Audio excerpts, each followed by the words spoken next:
I call to order the October 2023 meeting of the Special Committee on University Relations of the University of Minnesota Board of Regents. Good morning, everyone, and welcome to our second meeting as a special committee. Thank you to those joining in the West Committee Room and via Zoom. As a reminder, I'd like to share that today's meeting is not being live streamed. Rather, the Zoom recording will be uploaded to the board's YouTube channel after the meeting for archiving. As a housekeeping item, I'd like to note that the West Committee Room has room-wide microphones. These microphones allow for any speaker to be heard in the room, in Zoom, and on the recording. The audio feed will pick up all audio, the audio feed will pick up all audio from the room, including conversations you might have. Given that, please try to limit any side conversations, which include those of us around the table and members of the committee who are here with us today in the audience. Additionally, regents and presenters, given that we will not use the room's touch-to-speak microphones that are in front of you, please project when you speak, and so your remarks are clear for official record. With that, let's move on to our first agenda item.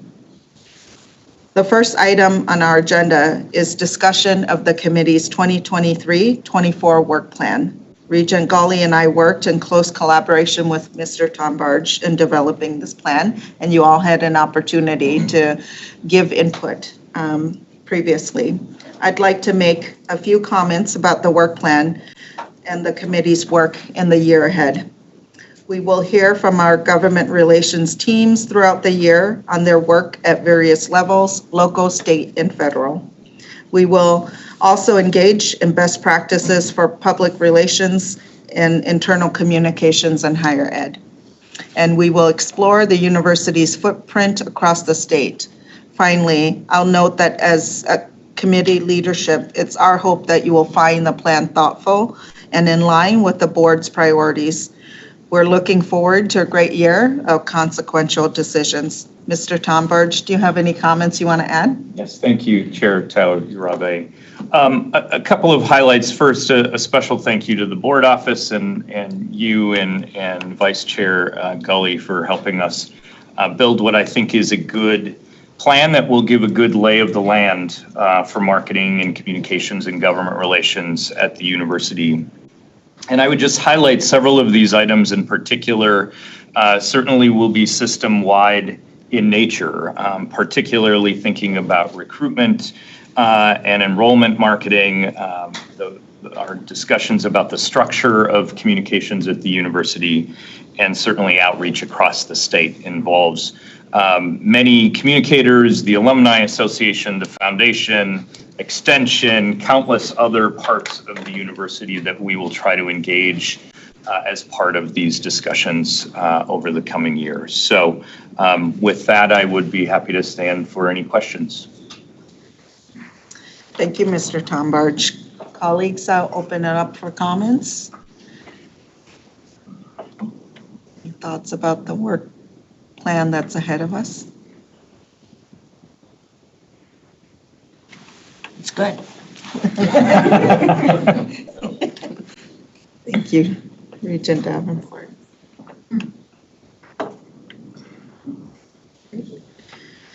Then we'll move on. Our second item is a presentation from Ms. Lopez-Frenzen, the university's system-wide Executive Director of Government and Community Relations, on her vision for government and community relations at the university. I'd like to welcome Ms. Lopez-Frenzen to the presenters table. Interim President Anger, would you like to get us started? Very much so. Thank you, Chair Tao Urabe. When I announced the hiring of Melissa Lopez-Franzen as the university's new Executive Director of Government and Community Relations, I was really energized by the vision that she would be bringing to the position. And only a few weeks, several weeks now, I guess, into her work, Melissa is definitely bringing that vision to life. In her presentation today, she'll share with you her approach for the government relations team, as well as her goals for state relations, federal relations, local government and community relations, and advocacy. I will now turn the program over to Executive Director Lopez-Franzen.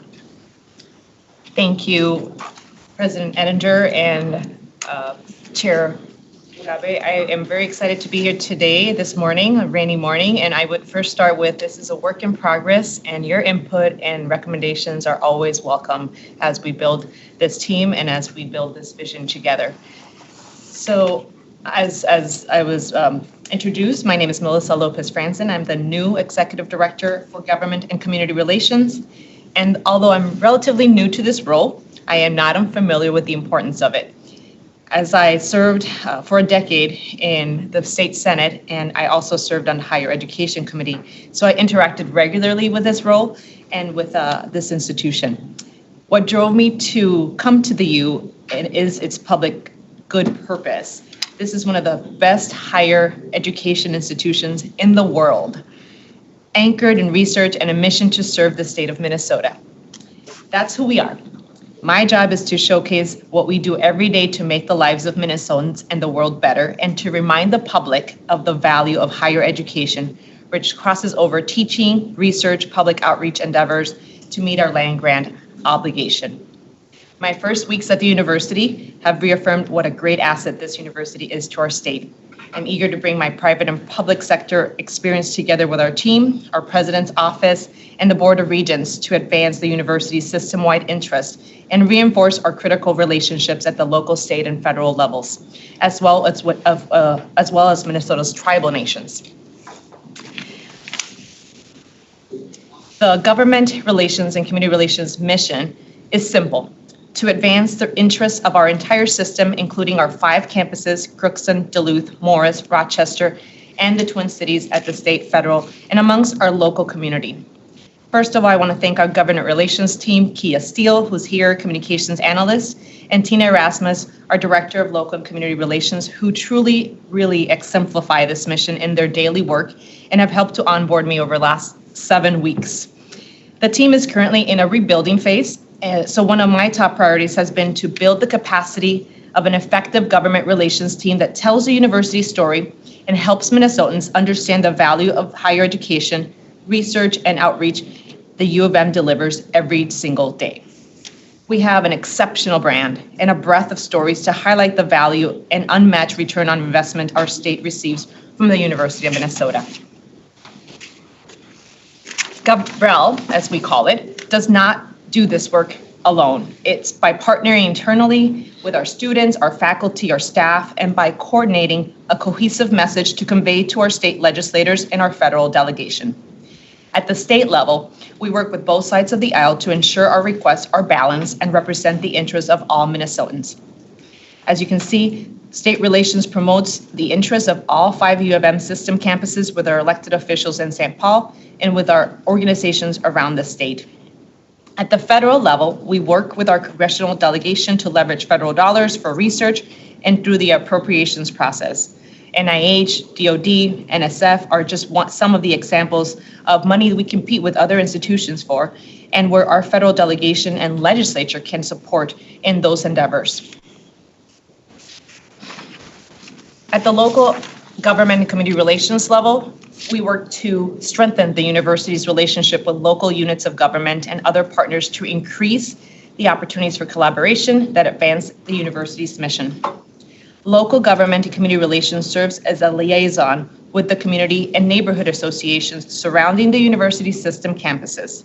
We leverage the considerable expertise available at the University of Minnesota and educate our community about resources available at the U. The focus is to strengthen the relationship of the university at the local level with counties, cities, and townships.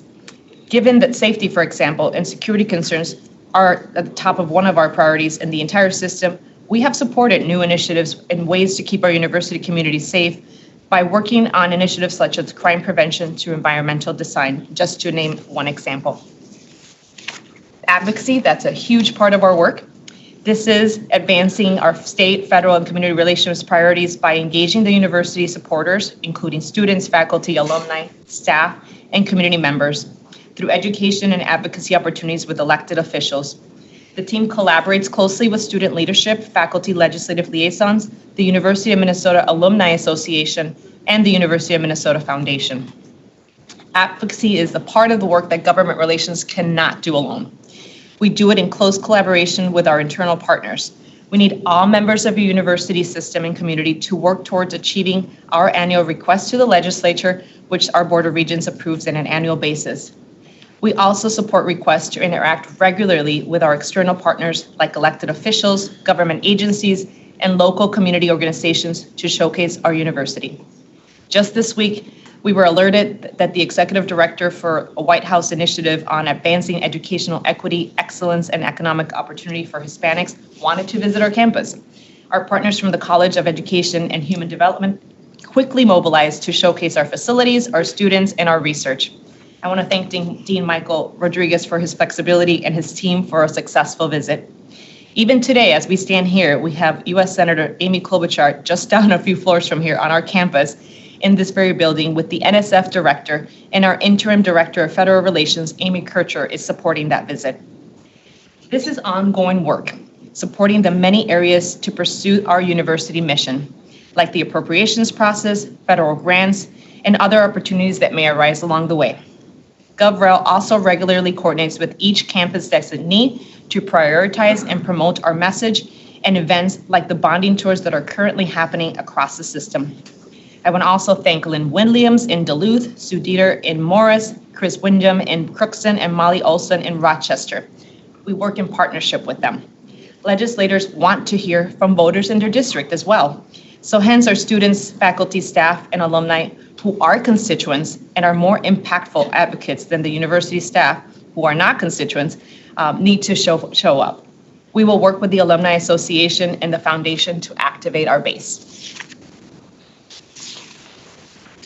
As for the vision of government relations in the future, we envision that GovRel will be a respected and trusted team, have strong partnerships with our local, state, and federal elected officials, be responsive to the communication systems that keep our legislative leaders informed and up to date on the university, be proactive and have that engagement with stakeholders, and an effective GovRel team that tells the university story and helps Minnesotans understand the value of higher education, research, and outreach. GovRel's job is to showcase the value of the university with policymakers at the local, state, and federal levels.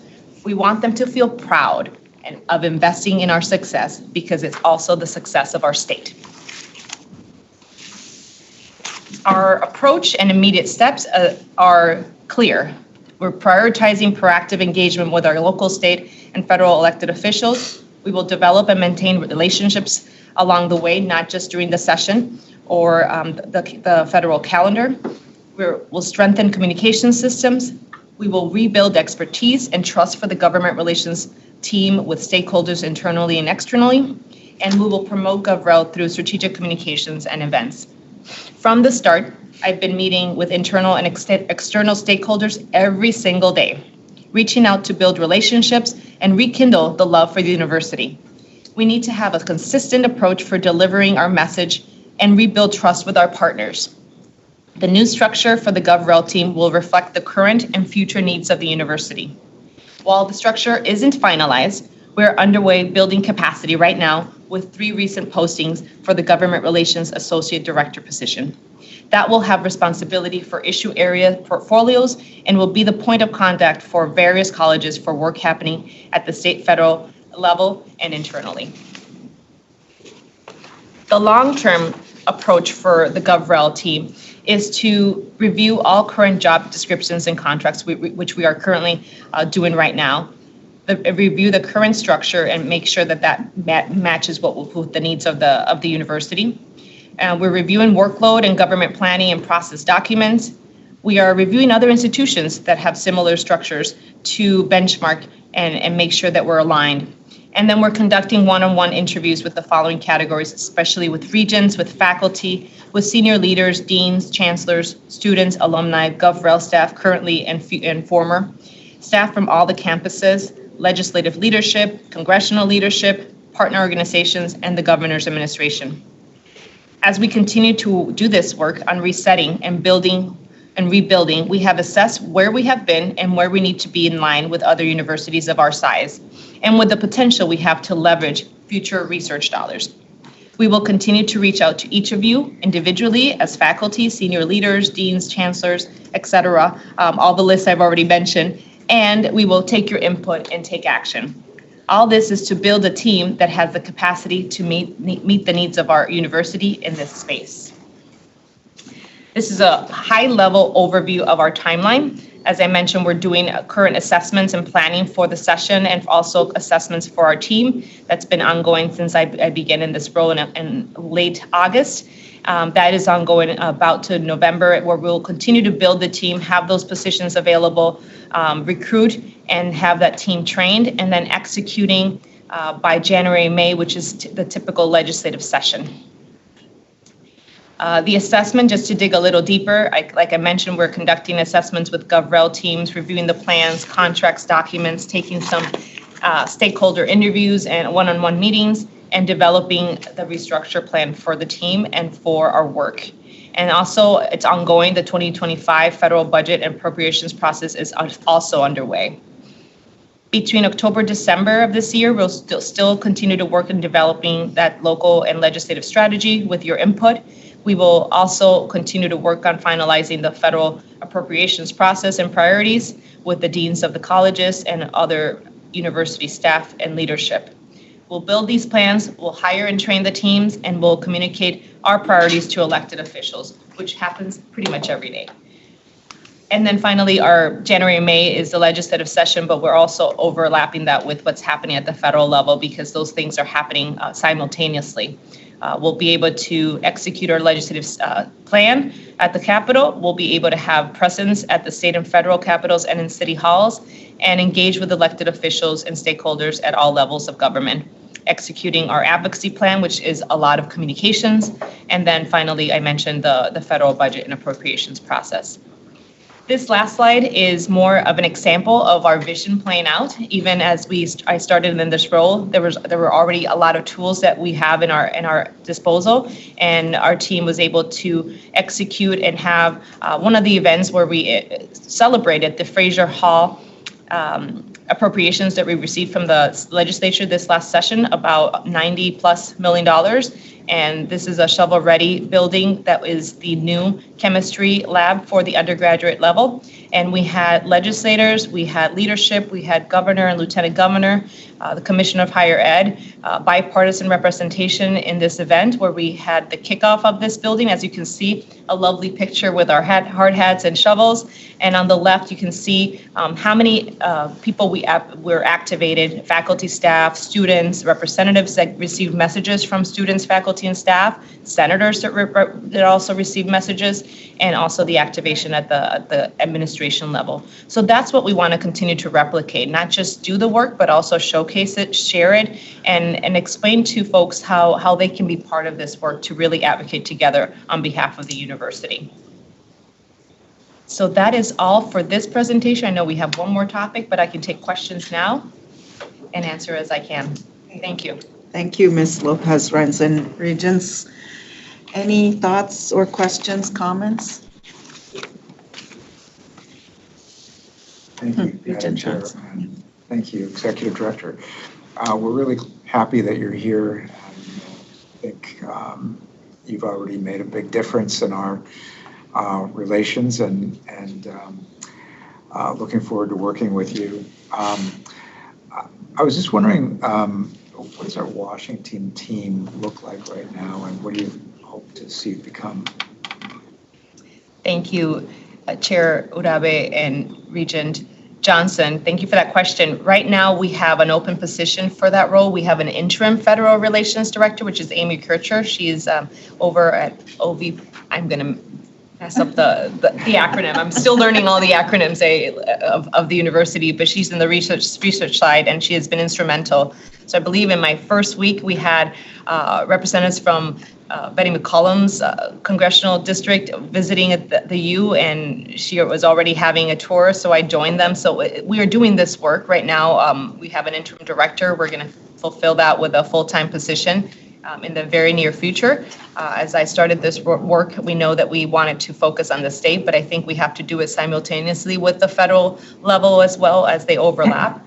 And I'll add the positions that are currently open are going to support state and federal when it comes to the breadth of the issues that we want them to own in terms of portfolios. So we're not being siloed. We're going to have plenty of work to do in the small but mighty government relations team, but we'll be able to support the federal team and have a presence at the federal level. We do have an office there as well. Thank you. That's good. Okay. Regent Davenport. Thank you, Chair Urabe, and thank you, Executive Director Lopez-Franzen. This, I think you're right on with everything that you're doing and your vision and where you're planning to go. One thing, and there's not an answer today because you're in the process, but I'll be interested in the analysis you do on contract workers versus staff workers. There's a lot of views on that, especially when you look at Washington. So I know that's a critical piece of putting your team together. And I like how you're really shaping it as a team. So I think you're right on. Thank you. Thank you. Chair Urabe and Regent Davenport, and I will add too, we do have a federal contract with a law firm that is also a huge benefit. It supports the entire system, and we have regular contact with them as well on everything that they're working on our behalf. So we're just going to make that even a stronger partnership as we grow capacity. Yeah. Thank you. Regent Gully. Thank you, Chair. No questions. I just wanted to say thank you, and I'm really grateful to have this opportunity to highlight the work that you're doing, but also to see the incredible work that your team is already doing. And I've been hearing about it from legislators, and just have felt that that's something that a place that we really needed to invest in, and I can already see that it's making a big difference. And I'm just really glad to have you. Thank you. And I will just note too that I'm just really appreciative of your leadership. I think that enthusiasm that you're bringing in creating the team is going to take us really far. I mean, I think there's hardly any discussions that I'm in now where the university isn't mentioned, but the amount of work that we actually need to make sure that that people feel that and understand the importance of their support, I think is really important. So I'm glad to hear that you're building a team, and we'll be excited when that team is all onboarded and can kind of move on these agendas. So thank you for your leadership. Regent Kenyanya. Thank you, Madam Chair. Thank you and colleagues for the discussion. I just want to pick up where my colleague here left off. And we know how much the state is a priority, and I think that's driven most of the conversation, as it should, because that's where we are and that's our mission. But that federal piece, especially as it relates to research, is huge. And I've had some good conversation with Vice President Priya. I mean, if you just catch him in the hallway, you'll learn something, and he's really passionate about research. I think he's hosting some special guests on campus right now, some really exciting stuff going on. So, not any specific perspective or anything, but just knowing that we're really thinking about federal is important. Okay. Regent Farnsworth. Sorry, thank you, Chair Urabe. I would just say that I agree with what everyone else has been saying in terms of expressing gratitude for the work that's already been done. I was also thinking about the federal piece, so I'm glad Regent Johnson talked about that. There's so many different pieces here, and I was glad to hear your answer about thinking about the team as more of a collaboration. I'm not seeing those specific areas. Well, of course, there's specific expertise and connections and relationship building that looks different with local, state, and federal. But hearing that some of the new hires you're making and the positions that you're thinking about are going to have that collaboration between state and federal, I think is really important. And I think it's kind of cool that one of the people in Washington working on that contract is a U of M alum who leads that. She's a friend of mine, so I had to say that. But there's some great synergy there as well, and it just shows that I don't know if everyone's lobbyist is an alum of their institution, but it shows again that collaboration and and potential that we have with some of this realignment to be really successful. So thank you, and looking forward to the next presentation. Any other comments? Okay. Our third and final item is a discussion on the legislative process for the supplemental fiscal 2025 state budget and 2024 state capital requests. I'll turn it back to Ms. Lopez-Franzen.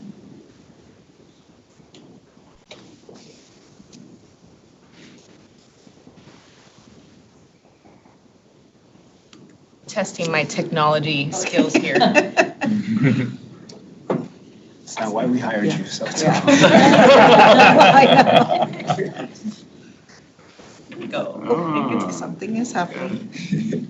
Something was happening. Rachel's coming down. Share it.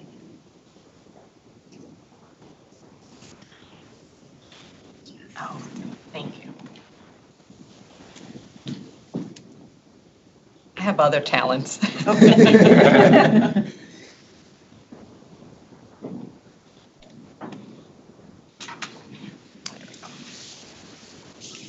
Perfect. So again, Chair and members of the committee, when I took on this role, my top priority was clear: to rebuild the GovRel function to be ready for the 2024 legislative session. And the U of M depends not in small part on the state funds for core mission support. It's also our job to educate the legislature on the interconnectedness between the U of M and the state.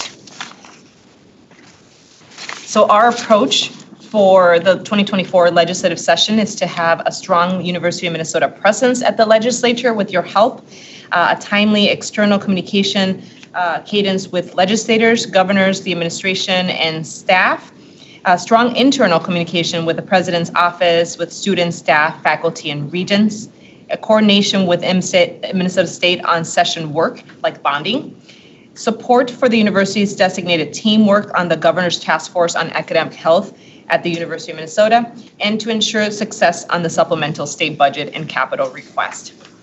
As you know, at yesterday's meeting, this Board of Regents reviewed and acted on the interim president's recommendations for 2024 state capital requests and the supplemental 25 state budget requests the university will make to the state for consideration during this legislative session.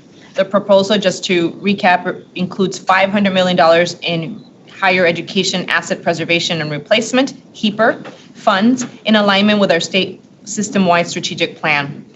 This plan emphasizes reinvestment in the university's existing infrastructure and addresses a growing deferred renewal backlog that has widespread impacts on the students' experience, accessibility, academic programs, research initiatives, and the general competitiveness of the university.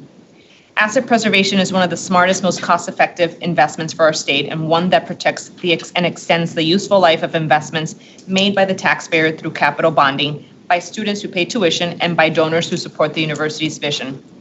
The university continues to face the same challenges it faced a year ago: limited resources and increased costs to complete projects. The U has proposed submitting this 2025 request to the state for $45 million recurring to help address a portion of those costs and increases and keep costs lower for students. This includes plans for the U to cover a portion of projected cost increases through reallocations and cost reductions. The U cannot maintain the depth and breadth of its programming and impact without the additional state support needed to fill this gap.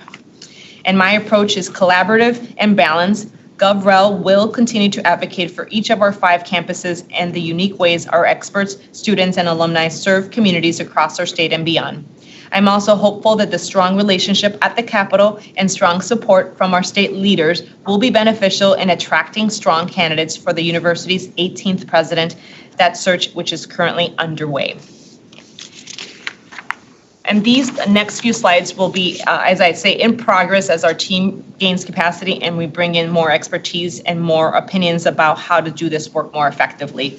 Our strategy at the legislature inside the Capitol will be having our team ready to go to advocate on key priorities like the bonding bill and our budget in person, in committee at all times, meeting with legislative leadership, with the governor and its agencies. bringing experts to the Capitol. That might be researchers, that might be students, that might be faculty or staff. All of us are going to be at the ready to bring these voices, which I call real people instead of lobbyists. And then we will have a U of M day at the Capitol. We are tentatively scheduled for February 22nd, so mark your calendars and we'll hear more about that particular day to activate and engage our advocates. That's through communications, but also in various in-person events that we will have available for our university. At the university, there's a strategy of what we're doing at the Capitol, but also internally. For the legislative strategy, we'll be communicating internally with issue experts. So we find the answers that legislators need for their questions, support the request for information, whether it's fiscal notes for them to make those decisions on our budget or mandated reports that we continue to serve.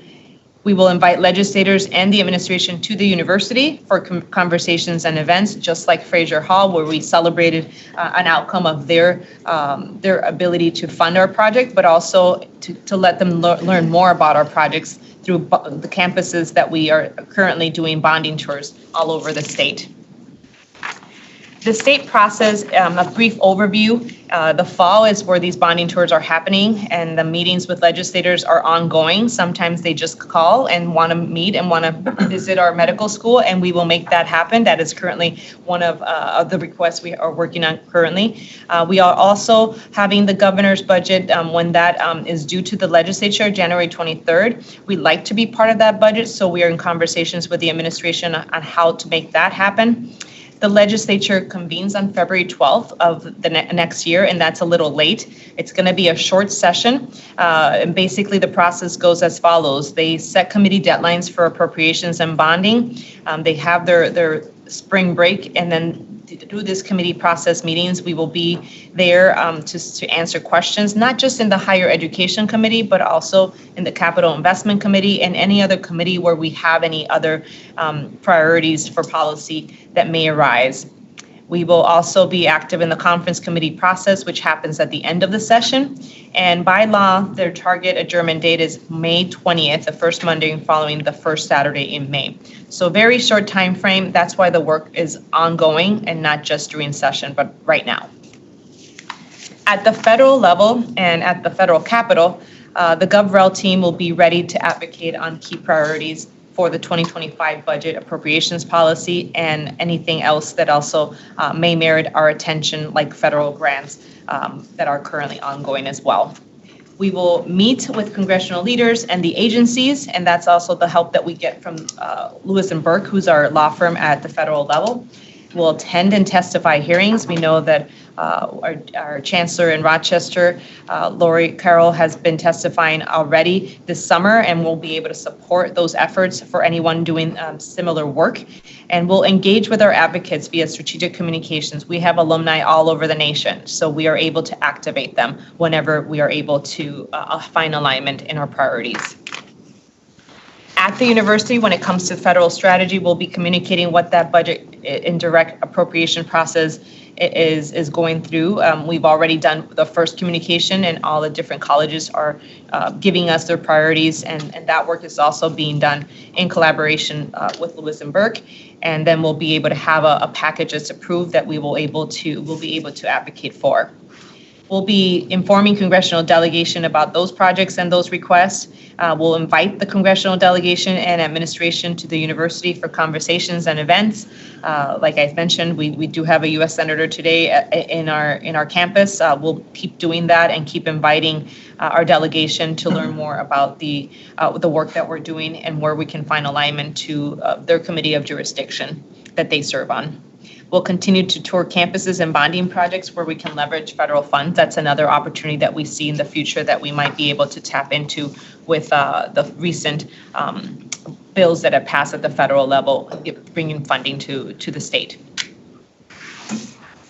The federal process is a little in flux right now, but typically the president submits the budget request for the year in February of this coming year, and Congress adopts the budget resolution and holds the appropriations hearings between March and April.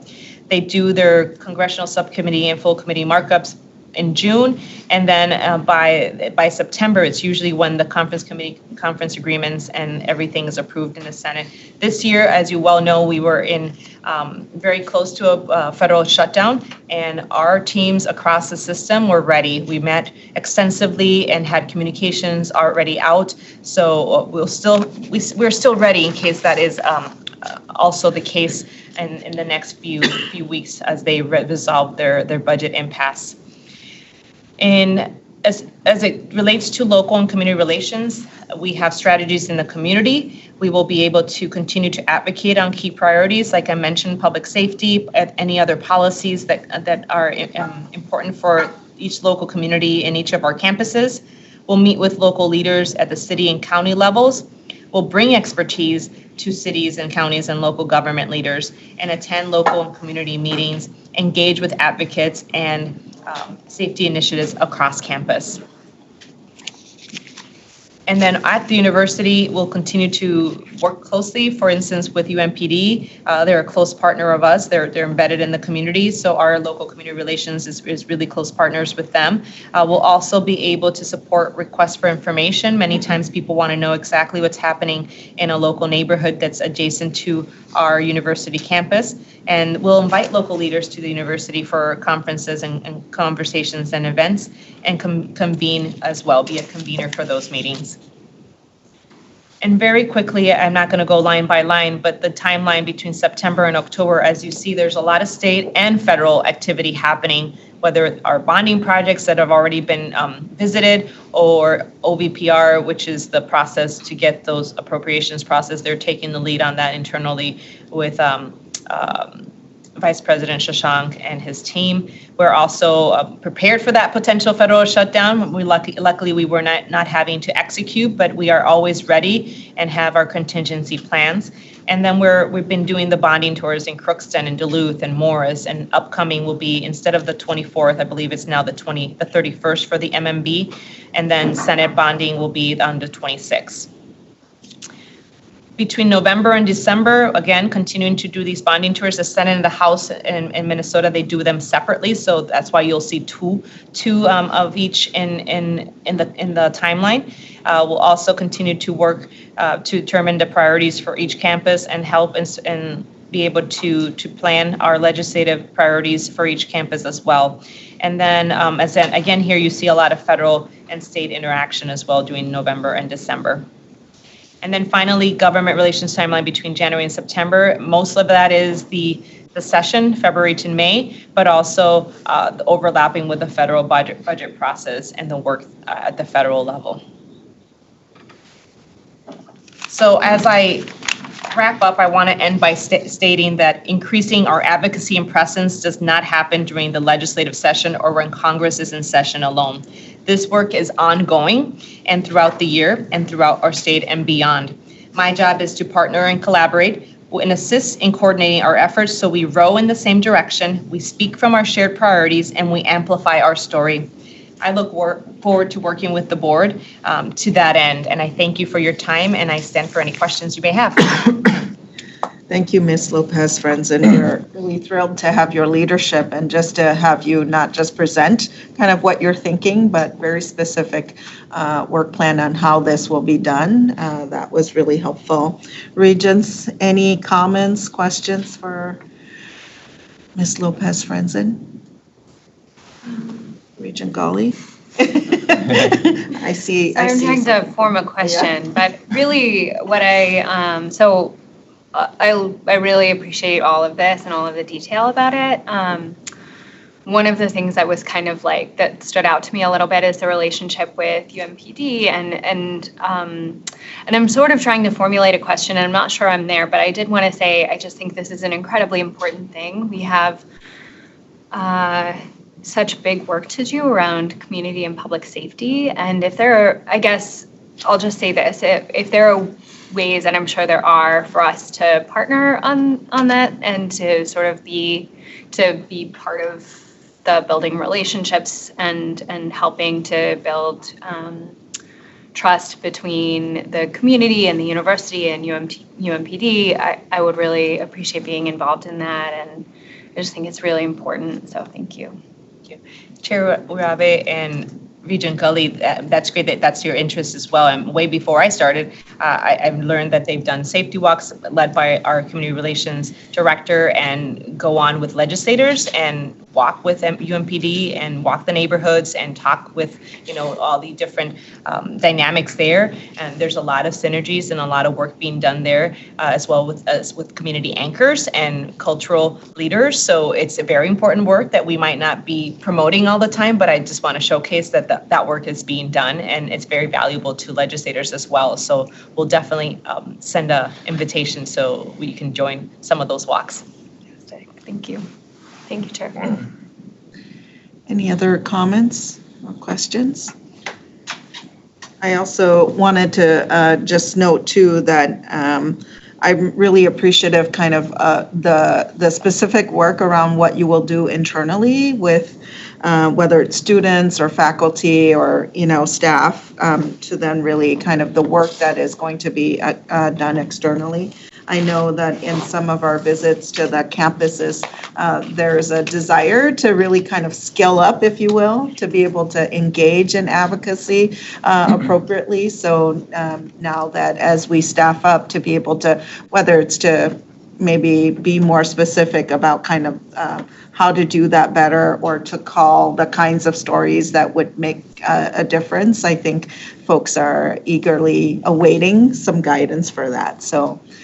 But I saw that in the plan in terms of you being able to think about those internal tactics that would help our people be more ready to engage. So that's really great. Regent Farnsworth? Yeah, thank you, Chair. And I would agree that the things that I was, just following on to exactly what you just said, the things that I was looking for in terms of focus areas, and ways we can hone in on with different places of the university community. I think we see that reflected here. I just wanted to respond a little bit, but also add to what Regent Gully was saying in terms of how the board and Regents in particular can partner with our public safety relationship building areas. I think just to add on to what Executive Director Franzen said, I think there's so many opportunities, whether it's the safety walks or doing a ride along with UMPD or the safety reception we had recently. I think with the walks in particular, it would be good. And I've talked to Tina about this before. I'm talking about Tina during these meetings all the time, but I think she's doing the exact work and the whole team is doing the work that you're referencing. With all the safety walks, there's so many, which is great. I think we should target one or two that the board is invited to, with maybe some legislators are strategically invited to that one. So I think there's a lot of opportunities right now, which is great. But sometimes if there's too many opportunities, then people don't necessarily land on one, or there isn't a concerted effort. So there's that. There's, when the station opened up, it was great that we were able to do that, I think, along with Regent Turner and Regent Wheeler.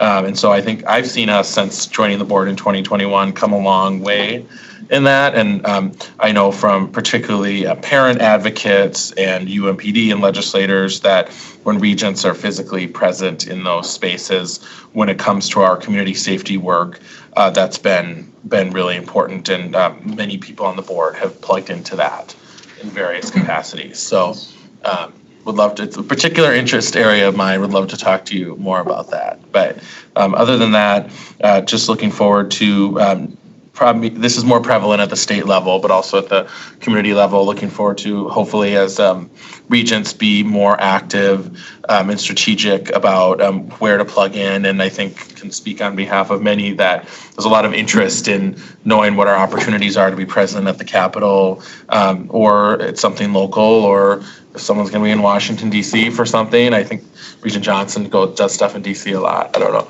I feel like you do. I'm going to be there for work in February. Any opportunities to do that as well, just where we can collaborate and know where people are at and what the opportunities are and match those. So thank you. I could be wrong about Regent Johnson. I feel like he's doing stuff in D.C. a lot. Yeah. Right. Thank you, Chair Urabe and Regent Farnsworth. And I appreciate this is great feedback, and definitely we want your energy. We want you to show up, and we'd like to show up with you, or at least help you and brief you on what we're doing. So I have a vision as well that we'll be able to know, for instance, how do we interact with legislators? A lot of you already do that and are very comfortable, but not everybody is. How do we help you, and how do we make sure that you know how many times and when we're interacting with them, so you know what we're working on, so you can help us, back up that message and also share that information where people need more information from us. I'd be remiss if I did not mention alumni relations, and I know they're here behind me. So I just want to say thank you for the partnership. Sam Rosemark has been fantastic, and he's another big advocate of the U and has been doing this work for a long time at the Capitol, shows up everywhere and in our bonding tours. So we are going to be in close partnership with alumni relations and the foundation as well to really activate that base of people who care. They see the U of M. They don't see government relations. They don't see OBPR. They see the University of Minnesota. So again, trying to make sure that we're aligned and coordinated and do this work together. I look forward to doing that with all of you. So thank you for your feedback. Mr. Tumbarge, I think you had some. Yes, thank you, Chair Tyler Urabe. Executive Director Lopez Franson has talked a lot about partnerships, and I also wanted to reassure the committee that the partnership between her team and our team in public relations and internal communications is very strong. It has been for a long time. We've supported community relations through safety communications. We've certainly supported the state team in external communications as well, but I've been really energized the more the executive director and I intersect and meet, and we happen to have our offices just feet from each other, which is really handy. And we're talking a lot about new strategies to really amp this up, not only at the state level, certainly at the federal level, which is an area that we've not done a lot of PR in the government relations space. So I'm excited about that. Certainly continuing at the local level as well. And I think we can do that in a couple of different ways. One, making sure the executive director and her team have the positive university stories that we are already mining and telling and sharing with others. I often say to the team, if we're going to take the time to invest in building a story, let's use it in as many places as we can. And so that's not just a media pitch. It should be communication with legislators. It should be communication internally to the university community. And again, working with folks like the Alumni Association, we are kind of cross-pollinating those stories across the university. But this is also about issues management, and already we've had lots of interactions around things like data incidents or other issues, certainly that policymakers care about just as much as the public. And so part of this work is also making sure that the government and community relations team is well equipped either to proactively do some outreach to get ahead of an issue, or certainly to be ready to answer questions that they may receive as well from those constituents. So I just wanted to share that piece of this work as well. Thank you, Mr. Tumbarge. Regent Farnsworth. Thank you, Chair. Sorry, really quick follow-up. I thought of something else. One other thing that I was thinking about leading into this presentation, and it was kind of brought back to top of mind with the board's lunch with the SCC yesterday, is how faculty in particular, well, faculty and staff, but this is more of a faculty-based point, interact with the legislature and are brought in. I was surprised. I kind of knew this, but then I was reminded last year on a Zoom call that we have these faculty legislative liaison positions that I think was like 0.25 of somebody's position, or a couple people's position, and I would just like to learn more. It doesn't have to be now, but learn more about how that position works, if we're going to have those in the future, where that falls into all of this restructure. And then, this was one of the discussion questions for our lunch yesterday, and some conversation happened at our table. I'd be curious what happened at other people's tables, just about how not just the FCC is the formal faculty governance group, but how other faculty members are brought into this whole thing with that position, and then how that coordination is done in general. So that's my last follow-up. Thank you. Thank you. Any comments on that? Otherwise, Regent Johnson. This is not a question, it's a comment. And I was just chatting with the president here. In history, the university used to get over 50% of its budget from the state legislature, and now we're down below 20. And I'm just curious, I mean, and this is for somebody to write a report on or something, but how do we go from there to, how do we go to from above 50 to below 20, and why? And I don't expect an answer, but I'm just wondering how that happened and why it happened. And anyway, but just wanted to throw that in. Something I've always wondered, there's two things I always, when people come up to me and say, oh, you must make a ton of money as a regent, and I'll go, no. I don't make anything. And second, well, don't you guys get all your money from the state? And I'll go, no. I mean, we used to get a bigger chunk. So anyway, that's my comment. Thank you. Regent Johnson. Any comments? Sure. Thank you, Chair Urabe and Regent Farnsworth and Johnson. I think that's a really good question, and that's why I think we have to reboot, reassess, and take partnerships with faculty. Faculty Consultative Committee, I've already presented with them. We're going to share this information. We're going to share what our strategy is, and we hope we all do it together and basically show up at the Capitol, whether it's an email. People think emails are not important. They are. It's a communication from a constituent to a legislator.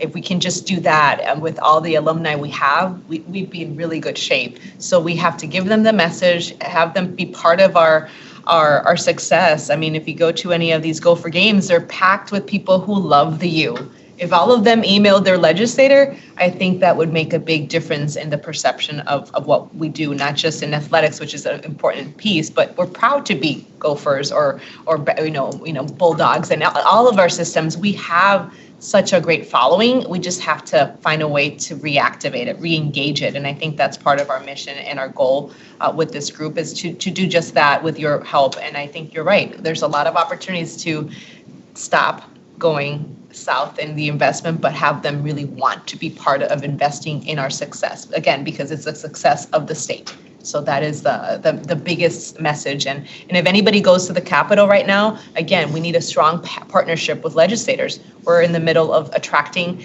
a president for our institution, and that partnership matters of how the relationship between the legislature and the University of Minnesota. So if anything, that is your talking point to make sure that this relationship grows stronger. Any other comments, colleagues? Okay, thank you, Ms. Lopez Franzen. And with no other comments, that concludes our agenda, and so I'll adjourn the meeting.